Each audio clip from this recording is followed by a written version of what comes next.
All right. So this is session 4, solving why, our why.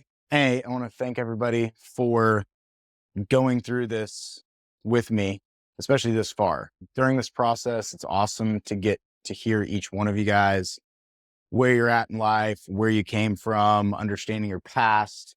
And so real quick, we're just going to review what exactly has gone on whenever it comes to this training. And so real quick, let's jump into the review. Building our system, mental, physical, and spiritual wise. Why mental health matters, why your physical health matters, your spiritual.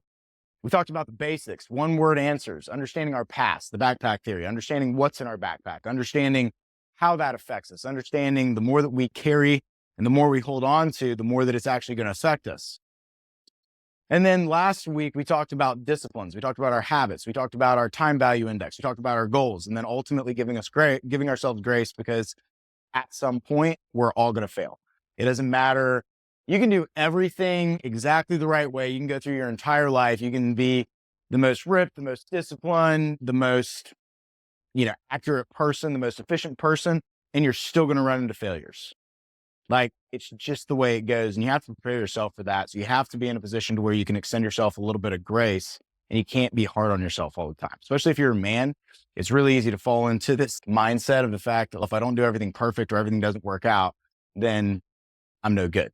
And so today, that's what we're going to dig into, is letting go of all of this stuff that we've come from so that we can really move forward. But I'm going to ask a couple questions real quick and see what you guys have learned during this process.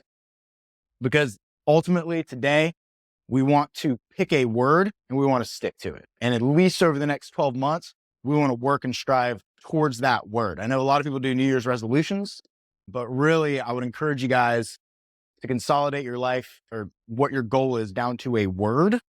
And then after we find that word, really look for that in everyday activities. And so we're going to talk about how we're going to do that here in a second. But during this process, who has or have you narrowed your word down? Have you reviewed that list and looked for a word? And if so, what is that word? Anybody want to share? What have you discovered in your backpack and why that item? What is one thing that you've discovered during this process that you're like, wow, that's there, and I don't know why it's there, and why am I holding on to that? It's good. Holding on to insignificance, that can be a huge burden. Anybody else, something they've discovered in their backpack during this process, or something they've held on to, they want to let go of? It's really good, dude. Understanding what serves you and what doesn't serve you, and then how to take those things in your backpack and then turn those into something positive, a lesson learned, not a failure, right?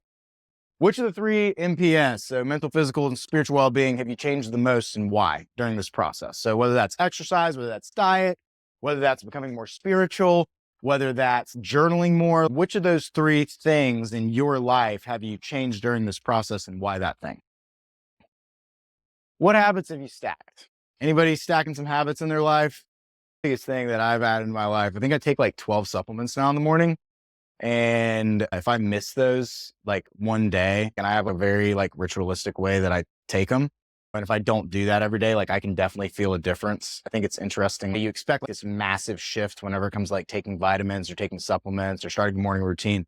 And a lot of times you don't notice a difference when you're adding it, but you notice a difference whenever it becomes absent. It's the same thing as like your morning routine. You don't notice that it really affects you until a couple days in a row you're not doing it. You're like, what's off? And then you revisit it, and it's normally whatever that ritual or routine is. It's really good. Has anybody visited their TVI? Has anybody looked at that and said, what are the top 5 things on my time value index? It's good. It's crazy whenever you do that and you start going through and you start stacking. You're like, I think these are the most important things. And then you start looking at the actual time you apply to those things, how a lot of times they don't measure up. And so like you're wanting to get here, but you think mentally, I want to go to this place, but all of your time is concentrating you going this direction. What is your primary current goal? Has anybody thought through that whenever it comes to those SMART goals? Has anybody gone through those SMART goals and been like, what's a really big goal that I want to achieve? We're going into a new year, right? Like maybe there's a big goal you want to achieve next year that seemed previously like it was just out in the distance. But now that you are applying yourself through using the SMART goal techniques, is there something that you've actually set that now becomes more real?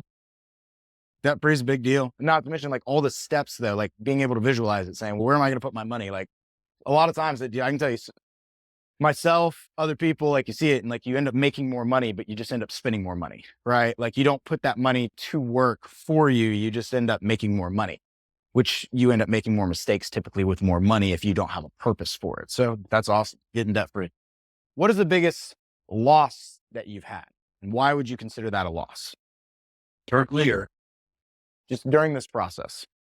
That's good. It's a loss of friends, right? It's a loss of, I call it the 5x5 multiplier.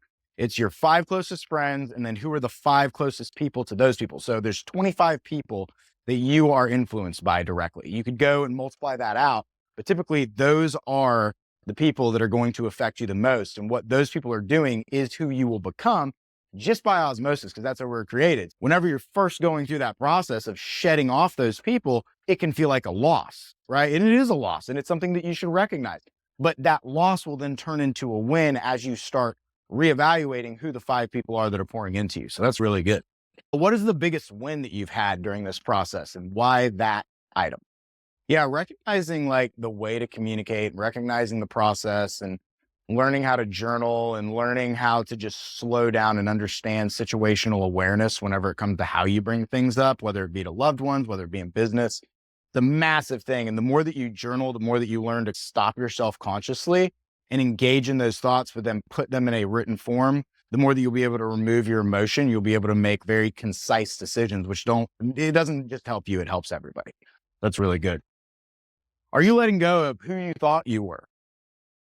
Like, are you going through this process and you're going, wow, I thought that I was this person. I thought this is what my purpose was. I thought this is where I was going. I thought that big ego that we have built up that's based off of a lot of insecurities. And this is rhetorical, by the way. This just is a question. Are you letting go? And if you're not letting go, why or why not? Today, we're going to let go.